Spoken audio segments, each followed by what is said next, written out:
जी हाँ दोस्तों, India versus England के बीच वार्म अप मुकाबला आईसीसी टी20 वर्ल्ड कप दोस्तों वैसे तो 23 अक्टूबर से शुरू होगा, लेकिन क्वालिफाइंग मुकाबले और सुपर 12 के मुकाबले की अगर तारीख का ऐलान करें तो क्वालिफाइंग मुकाबले 17 अक्टूबर से शुरू हो चुके हैं और जो सुपर 12 के मुकाबले होंगे वो 23 अक्टूबर से England versus West Indies series से शुरू होंगे। लेकिन उससे पहले इंडिया वर्सेस इंग्लैंड का दोस्तों वार्म अप मुकाबला आप सभी को बता दें कि बड़े ही शानदार तरीके से वार्म अप मुकाबला कहीं ना कहीं ये अति नतीजा इसका निकल के नजर आया, क्योंकि टीम इंडिया और इंग्लैंड दोनों ही टीमें यहाँ पर अपनी अपनी प्लेइंग 11 यूएई के मैदानों पर आजमाती नजर आएगी। आप सभी को जानकारी दे दें कि इस वार्म अप मुकाबले की खासियत क्या है और साथ ही साथ उस मुकाबले की हाईलाइट पर भी नजर डालेंगे जो इस साल इंडिया वर्सेस इंग्लैंड के बीच 5 टी20 मैचों की सीरीज हुई। वहां पर इंडिया की क्या प्लेइंग 11 थी जो आते आते मार्च के महीने में शुरू हुई थी ये टी20 सीरीज, जो आते आते अक्टूबर के महीने में काफी बदल गई है। तो आइए एक नजर डालते हैं उन सब पर। लेकिन अभी तक आपने हमारा चैनल सब्सक्राइब नहीं किया तो जल्द से जल्द चैनल सब्सक्राइब कर लीजिए ताकि आप ऐसे ही लेटेस्ट अपडेट पा सके। आप सभी को बता दें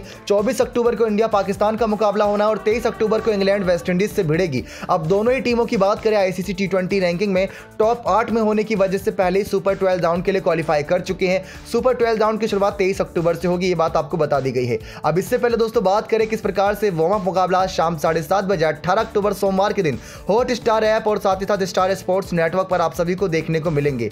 जहां इंडिया की दोस्तों बात करें तो भारत और इंग्लैंड की टीम इस साल फरवरी मार्च में आमने सामने पहले भी भिड़ चुकी है। इंग्लैंड की टीम भारत दौरे पर थी जिसमें 4 टेस्ट 3 वनडे और 5 टी20 मैच खेलने आई थी। भारतीय टीम ने घरेलू सीरीज में मेहमान इंग्लैंड को टी20 सीरीज में 3-2 से पटखनी दी थी। इस सीरीज में सभी मैच एक ही वेन्यू पर खेले गए थे। कोविड-19 प्रोटोकॉल के तहत सभी मुकाबले अहमदाबाद के नरेंद्र मोदी स्टेडियम में ही खेले गए थे, जहां पर टीम इंडिया का दबदबा कायम था। अब भारत और इंग्लैंड के बीच अगर हेड टू हेड की बात करें तो दोनों ही टीमें दोस्तों 19 बार भिड़ी हैं। 10 मैचों में टीम इंडिया ने जबकि 9 मैचों में इंग्लैंड ने जीत दर्ज करी है। दोनों टीमों की टी20 में पहली मुलाकात डरबन में 2007 आईसीसी टी20 वर्ल्ड कप में हुई थी।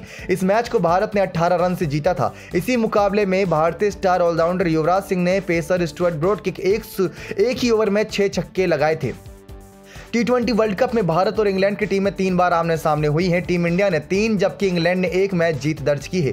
2007 वर्ल्ड कप के बाद दोनों टीमें साल 2009 टी20 वर्ल्ड कप में टकराई थी, जहां इंग्लैंड ने 3 रन से भारत को हराया था। इसके बाद भारत ने 2012 टी20 वर्ल्ड कप में इंग्लैंड को 90 रनों से रौंदा था। इस मैच में हरभजन सिंह को मैन ऑफ द मैच चुना गया था। आइए दोस्तों अब आपको लेकर चलते हैं उन मुकाबलों की तरफ जो साल 2021 में ही इंडिया वर्सेस इंग्लैंड के बीच हुए थे। लेकिन उससे पहले आपको खासियत बता दें कि वार्म अप मैच की खासियत क्या होती है। दोस्तों अब यहाँ पर एक बात क्लियर है, चाहे वो वेस्ट इंडीज हो, ऑस्ट्रेलिया हो, इंग्लैंड हो, न्यूजीलैंड हो या टीम इंडिया ही क्यों ना हो, सबके लिए इस बार का आईसीसी का जो टी20 वर्ल्ड कप का वेन्यू है वो न्यूट्रल वेन्यू है। यानी कि यूएई की कोई ऐसी टीम नहीं जो क्रिकेट खेलती हो। अगर यूएई की कोई टीम होती तो उनके लिए एक तरीके से घरेलू स्टेडियम बन जाता। लेकिन वही बात करें ओमान और पाकिस्तान की तो पाकिस्तान के पास प्लस पॉइंट ये है कि पाकिस्तान यूएई में अपने ज़्यादातर आईसीसी के टूर्नामेंट्स सीरीज खेलती नजर आती है, तो उनके पास यहाँ पर अच्छा अनुभव है पिच को पढ़ने का। तो वहीं दूसरी तरफ ओमान भी दोस्तों इस बार टी20 वर्ल्ड कप के लिए पिच डिसाइड की गई है। वहां पर भी मुकाबले हो रहे हैं,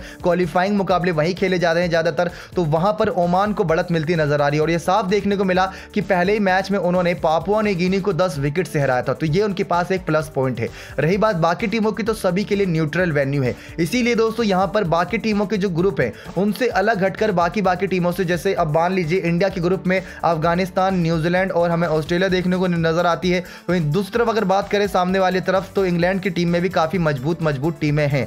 लेकिन अगर इंडिया की बात करें तो इनका इंग्लैंड के साथ और ऑस्ट्रेलिया के साथ वार्म अप मैच होगा। अगर दोस्तों वार्म अप मैच यहां हो रहा है और अगर आने वाले समय में सेमीफाइनल तक ये दोनों टीमें जाती है तो सेमीफाइनल में भी टकराने के चांसेस होंगे। तो ये एक प्लस पॉइंट होगा कि पहले ही आमने सामने टकरा जाएंगे, तो वहां पर सेमीफाइनल जैसे मुकाबलों में ये टीमें आपस में एक अच्छा एक्सपीरियंस लेकर मैदान पर उतरेंगी। साथ ही साथ वार्म अप मैच से दोस्तों जो 15 स्क्वाड आप लेकर जाते हैं खिलाड़ियों की और 3 खिलाड़ी आप बैकअप के रूप में स्टैंड बाय पर रखते हैं, तो उन 15 में से आप किसको प्लेइंग 11 में रखना चाहें ये आपको 2 वार्म अप मैच में ही एक नतीजा पता चल जाता है। वैसे तो 2 मैच ज्यादा नहीं होते, लेकिन हाँ आप दोनों मैचों में अलग अलग ओपनर को आजमा सकते हो। और खासकर इस समय टीम इंडिया इसी वजह से काफी परेशान है कि रोहित शर्मा के साथ केएल राहुल को उतारें या ईशान किशन को उतारें। ईशान किशन ने हैदराबाद के खिलाफ लास्ट मैच में दोस्तों 82-84 रन की पारी, वो भी बहुत कम गेंदों में खेली थी, 16 गेंदों में 50 रन जड़ दिया था, तो उनके ऊपर निगाहें। प्लस केएल राहुल ने इस सीजन 626 रन करीब मारे हैं, तो उन पर भी निगाहें हैं। तो इसी वजह से दोस्तों ये दोनों खिलाड़ी कौन सा ओपनिंग करेगा ये भी देखने वाली बात है, या खुद कप्तान विराट कोहली ओपनिंग करेंगे, ये वार्म अप मैच से ही तस्वीरें साफ होती हैं।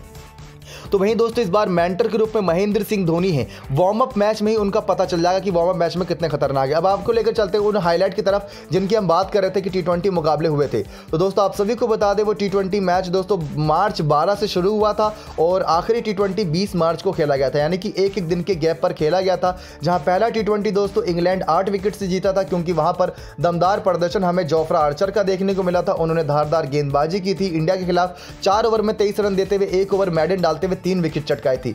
124 रन इंडिया बना पाई थी पहली पारी के दौरान, और जब चेस करने उतरी इंग्लैंड की टीम तो जेसन रोय ने 49 रन की खतरनाक पारी खेलते हुए टीम को एक आसान सी जीत की ओर ले गए थे। जॉनी बेस्टो ने भी मिडिल ऑर्डर में साथ दिया था। और जब दूसरा T20 मुकाबला हुआ तो इंडिया ने 7 विकेट से जीता था, और वहां पर ईशान किशन ने ही दोस्तों ताबड़तोड़ पारी खेली थी।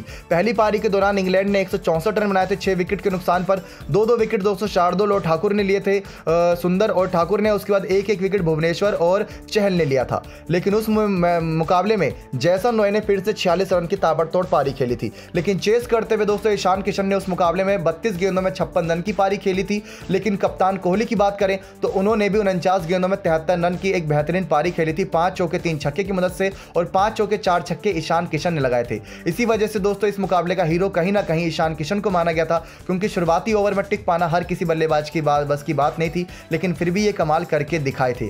उसके बाद दोस्तों अब तीसरे T20 की बात करें तो यहाँ पर man of the match Ishan Kishan बने थे। दूसरे वाले में भले ही 73 रन की पारी कोहली ने खेली, लेकिन युवा प्रतिभा को आगे बढ़ाने के लिए मैन ऑफ द मैच उन्हें चुना गया। फिर दोस्तों तीसरा T20 अहमदाबाद के ही मैदान पर हुआ, जहां पर इंग्लैंड ने 8 विकेट से जीता। इसी वजह से ये सीरीज खास थी, और फिर से जॉस बटलर ने यहां पर कमाल दिखाया। पहली पारी के दौरान इंडिया 156 6 विकेट के नुकसान पर बना पाई थी, और यहां पर फिर से किंग कोहली का बल्ला चला था। 46 गेंदों में 77 रन की पारी इन्होंने खेली थी 8 चौके 4 छक्के की मदद से, और 3 विकेट उस मुकाबले में मार्क वुड ने ली थी। और इंग्लैंड की बात करें तो चेस करते हुए दोस्तों जॉस बटलर ने 52 गेंदों में 83 रन की पारी खेली थी, और 28 गेंदों में 40 रन की पारी जॉनी बेस्टो ने। तो ये खासियत थी इन दोनों बल्लेबाजों की, दोनों ने ही अकेले मैच जिता दिया था। 8 विकेट से वो मुकाबला जीती थी टीम इंग्लैंड। अब बारी आई दोस्तों चौथे T20 मुकाबले की, जो निर्णायक हो सकता था किसी भी टीम के लिए। तो यहां से दोस्तों सूर्य कुमार यादव ने मैच को संभाला। इंडिया टीम फिर से बल्लेबाजी पहले करने के लिए आई, लेकिन उस मुकाबले में सूर्य कुमार यादव ने 31 गेंदों में 57 रन की पारी 6 चौके 3 छक्के की मदद से खेली। ये सूर्य कुमार यादव का पहला ही मैच था, और इसमें इन्होंने एक शानदार पारी खेलकर अपने T20 करियर की शानदार शुरुआत की थी। 185 रन 8 विकेट के नुकसान पर इंडिया ने पहली पारी के दौरान बनाया था, और 8 विकेट में से दोस्तों सबसे ज्यादा विकेट की बात करें तो 4 विकेट जोफ्रा आर्चर ने ली थी। तो इनसे बचकर रहना होगा टीम इंडिया को इस वार्म अप मैच में। वहीं इंग्लैंड की बात करें तो इंग्लैंड दोस्तों चेस करने उतरी, लेकिन 177 पर ही टिक पाई, और 8 रन से टीम इंडिया मुकाबला जीत गई थी। बैन स्टोक ने उस मुकाबले में 23 गेंदों में 46 रन की पारी खेली थी, और जैसन रॉय ने फिर से 27 गेंदों में 40 रन की पारी। तो जैसन रॉय से बचने की भी एक बात है कहीं ना कहीं।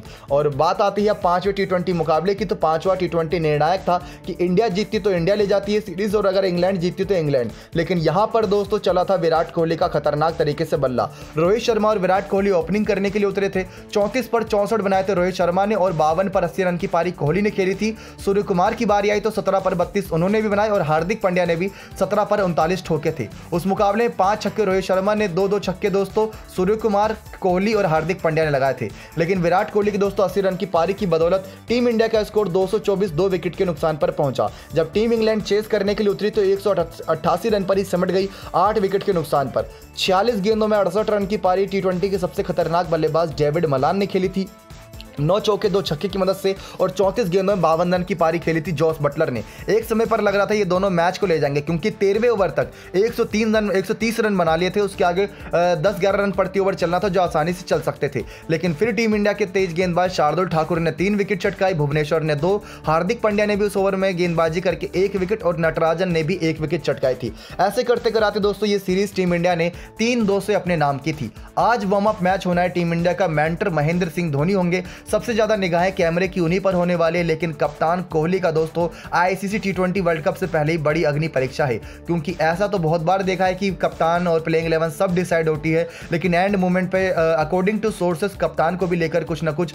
चेंजेस हो सकते हैं। सबकी डिमांड है कि अगर T20 वर्ल्ड कप की ट्रॉफी चाहिए तो रोहित शर्मा को कप्तान बना दो। भले ही महेंद्र सिंह मेंटर के रूप में है, लेकिन मैदान पर कप्तान की बात अलग होती है। उसका डिसीजन ही आखिरी डिसीजन होता है कि आखिरी ओवर किससे कराना है, पहला ओवर किससे कराना है, मिडिल ओवर किससे कराना है, फील्ड कप कौन सी सेट करनी है। भले ही मेंटर के रूप में महेंद्र सिंह धोनी उससे पहले प्रैक्टिस मैचेस में तैयार कर दें, लेकिन मैदान पर जो अग्नि परीक्षा होती है वो दोस्तों कोहली को ही अपने खिलाड़ियों के साथ पार करनी होगी। तो देखते हैं दोस्तों वार्म अप मैच कैसा होता है। बाकी ये था उस मुकाबले का हाईलाइट जो इंडिया वर्सेस इंग्लैंड के बीच साल 2021 में 5 T20 मैचेस खेले गए थे। आज का मुकाबला शाम 7:30 बजे दोस्तों दुबई के मैदान से आपको लाइव देखने को मिलेगा star sports network, Disney plus, Hotstar app पर। क्या लगता है दोस्तों इस साल आईसीसी की ट्रॉफी कौन सी टीम जीतेगी, कमेंट्स करके बताएगा। साथ ही साथ एक लाइक कर दीजिएगा अगर आप भी चाहते हैं टीम इंडिया जीते। तो नेक्स्ट 9 स्पोर्ट्स की रिपोर्ट।